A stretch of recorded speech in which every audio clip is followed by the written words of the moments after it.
राकेश जी, हर हर महादेव, और सभी को पैनलिस्ट को भी हर हर महादेव। हमने तो सुना ही है, दिग्विजय साहब बोलते थे ना, भगोड़े जाकिर नायक को भी बोलते थे जाकिर नायक साहब।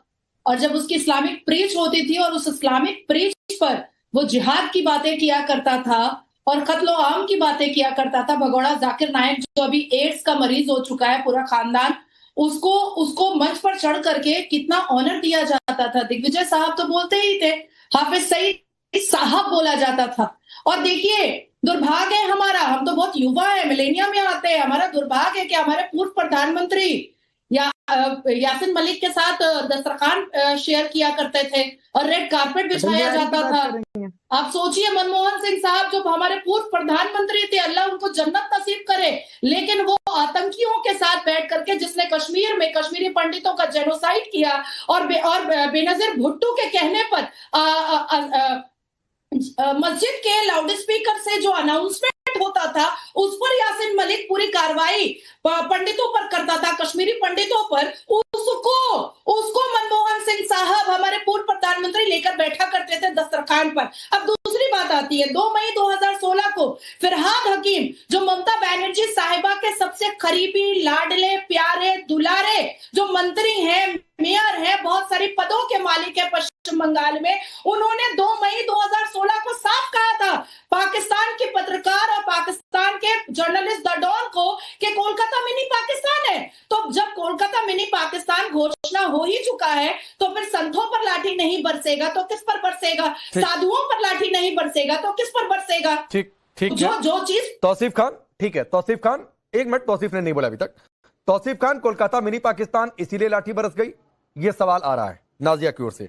फिर सवाल यह भी है कि बाबरी मस्जिद बन जाती है, उस पर बड़ी खामोशी है।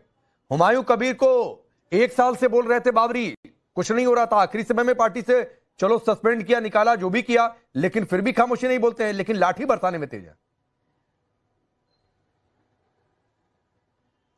नहीं, ये सारे हथकंडे जो है कुछ असर नहीं देने वाले। 2026 का जो इलेक्शन है, ये सारे हथकंडे आज जो आप देख रहे हैं, जो हुमायूं कबीर कर रहे हैं, या ये सब जो भी बीजेपी भेज देती है बंगाल हाई कमीशन के पास में अपने वर्कर्स को और कहती है कि वहाँ पे प्रोटेस्ट करो, हड़दम मचाओ, और फिर उसी बीजेपी की पॉलिसी है कि हमें कमीशन को जो है बांग्लादेश हाई कमीशन को प्रोटेक्ट करना है, पुलिस को पूरा जो है जिम्मेदारी निभाना है। तो ये सारे हथकंडे जो है पहले भी अपनाए गए हैं। पिछले 3 चुनाव से बीजेपी जोर शोर से कोशिश कर रही है, वो पैसे से, वो अपने एजेंसीज से, वो छल से, हर तरीके से बीजेपी ने सारे टैक्टिक्स अपना लिए, फिर भी वो हार गई। एमपी इलेक्शन हारी, पंचायत इलेक्शन हारी, पिछले 2021 का इलेक्शन हारा। तो बीजेपी को 2026 में फिर से वही हार का सामना करना पड़ेगा, क्योंकि जो वोट ममता बनर्जी के पीछे खड़ा है, ममता बनर्जी वाहिद एक मास लीडर है पूरे देश में जिनको जनता का सपोर्ट है, जो जनता के बीच में रहती है। आज भी कोई जनता चाहे ममता बनर्जी आसानी से मिल सकती है। एसआईआर का विरोध कर रही है ममता बनर्जी और बांग्लादेशी घुसपैठियों को कह रही है कि पब्लिक का वोट उनको मिलता है, तो पब्लिक जो उनको जिता देगी। भद्दे काम नहीं आने वाले, ऐसे कितने पार्टी बनाए गए। अभी हुमायूं कबीर जो एक नया पार्टी, क्या उन्नयन, क्या कुछ नया पार्टी बनाया उन्होंने। पिछली दफा जो है नवाज सिद्दीकी ने एक बना दिया था, एक नौशाद सिद्दीकी ने एक पॉलिटिकल पार्टी बना दिया था। तो ये सब होते रहते हैं, ये कोई बड़ी बात नहीं है। इस तरह के कितने पार्टी बने, आए गए, लेकिन ममता बनर्जी अपनी जगह पे बिल्कुल खड़ी है मजबूती के साथ, क्योंकि देश की जनता उनके साथ। एक मिनट, नाजिया ने कुछ बोल रही थी लगातार, पता नहीं आपके कानों में आवाज गई या नहीं गई, खैर गई होगी तो जवाब दे दीजिएगा। लेकिन मैं एक बात और कह रहा हूं, बहुत लोग आए होंगे 26 में क्या होगा, तौसीफ ये तो वक्त बताएगा। आप सवाल पूछिए, आपके सवाल का नहीं ठीक है, मैं तो कह रहा हूं कि 26 चुनाव में क्या होगा ये तो वक्त बताएगा। जनता किसके साथ होती है, जनता तय करेगी। लेकिन बाबरी मस्जिद पर एकदम खामोशी, लाठी बरसाने पर आपने 2-3 मिनट बोल गए, एक शब्द आप बोलने नहीं गए कि क्या ऐसा आ गया था कि लाठियां बरसा देनी पड़ी। हिंदू मारा गया बांग्लादेश में, उस पर एक शब्द आपकी पार्टी, जिस पार्टी को आप सपोर्ट कर रहे हैं, उस पार्टी के नेताओं का बयान नहीं आता है। कोई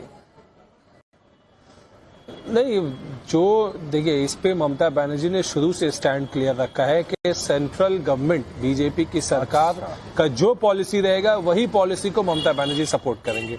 अगर बीजेपी की सरकार, मोदी सरकार चाहती है कि यूनुस से बात ना किया जाए, वो उनको सपोर्ट करती है।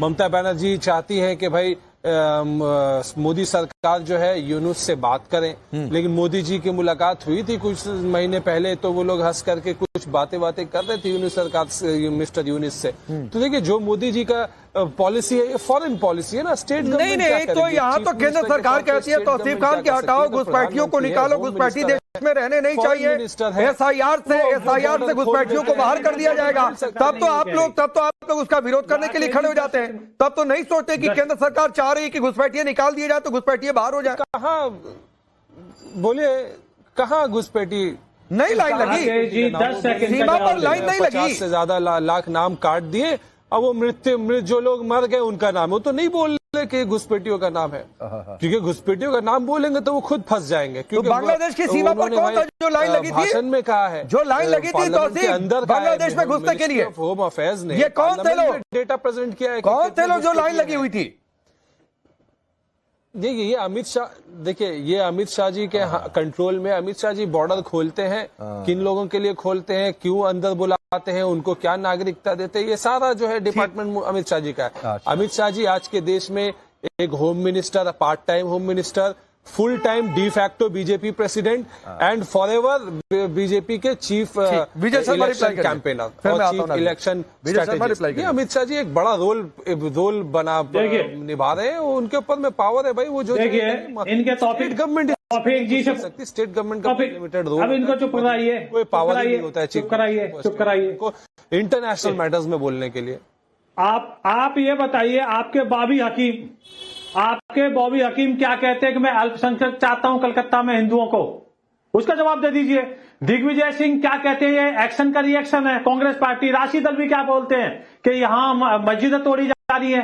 इस तरह से उनके, आप जो वहां भीड़, उन्मादी भीड़ ने मारा था एक हिंदुओं को, उसके साथ खड़ी है, उनका समर्थन कर रही है, जस्टिफाई करने के लिए तुले हुए हैं। और हुमायूं हजारों लोगों के साथ वह नमाज अदा करता है, एक लाठी तो क्या, एक पुलिस वाला उनको नहीं रोकता, और यहाँ बेहोश पड़े हैं साधु, उनके ऊपर लाठी बरसाई जाती है। कैसी निर्मम तरीके से ये ममता दीदी है। और बात बात पे सड़क पर उतरने वाली ममता दीदी अब कहाँ है, अब कहाँ छुपी बैठी है ममता दीदी, बताइए जरा मुझे। और जहां तक आपकी बात है बाढ़ लगाने की और घुसपैठियों की, 450 किलोमीटर पे हमने 7 बार देश के होम सेक्रेटरी, चीफ सेक्रेटरी के साथ मीटिंगें की हैं, 10 रिमाइंडर भेजे इनको। आप जगह मुहैया क्यों नहीं कराते हो, बताइए आप मुझे। हमने तो बाढ़ लगा दी ना 1650 किलोमीटर पे बांग्लादेश बॉर्डर पे, की जनता बहुत अच्छे से समझती है। आप अच्छा एक बात ममता दीदी हुमायूं कबीर को तो आप लोगों ने कहने के लिए निकाल दिया, चलिए आपके पास एक ग्रे लाइन भी है कि वो तो निकाल ली है, बीजेपी फंड करी है, एक मिनट दीजिएगा विजय शर्मा। लेकिन जिन फिरहाद हकीम का नाम लिया नाजिया ने अब से थोड़ी देर पहले, वो तो मेरे हिसाब से अभी आपकी पार्टी में ही है, जिस पार्टी को आप सपोर्ट कर रहे हैं। उन्होंने क्या कहा था, इस्लाम में जन्म नहीं होना दुर्भाग्य की बात है। नहीं, ये मामला लगभग 1 साल से ज्यादा हो चुका है, मुझे याद है, हम लोग भी टीवी में डिस्कस कर रहे थे। तो बात को तोड़ मरोड़ कर पेश करना मीडिया में, इसके ये कोई नया बात नहीं है। प्रतियोगिता में पोर्ट एरिया जहाँ तक बात हुमायूं कबीर का है, देखिए बीजेपी के पास में हजारों हजार करोड़ रुपया, हजारों हजार इतना रुपया है बीजेपी के पास में, यहाँ पर हम सोच नहीं सकते। बीजेपी जिसको चाहे ऐसे करके खरीद लेगी, बीजेपी जिसको चाहे ऐसे पैसा फेंक देगी।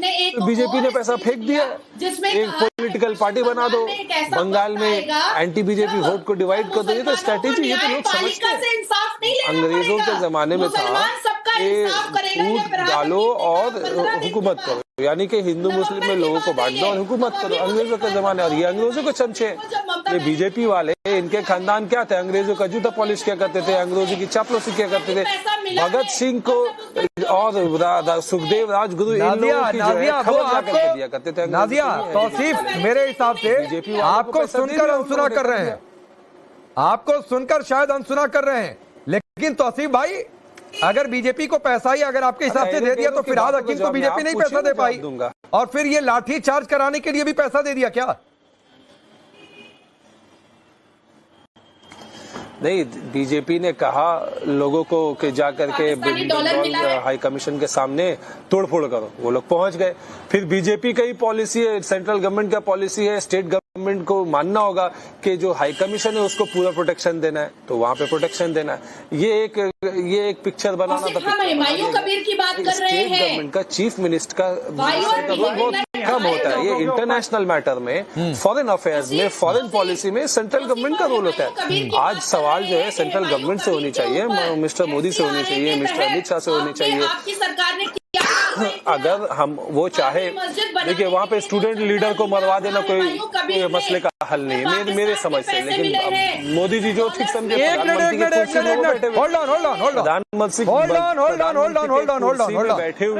प्रधानमंत्री पॉलिसी है। तौसीफ सुनिए,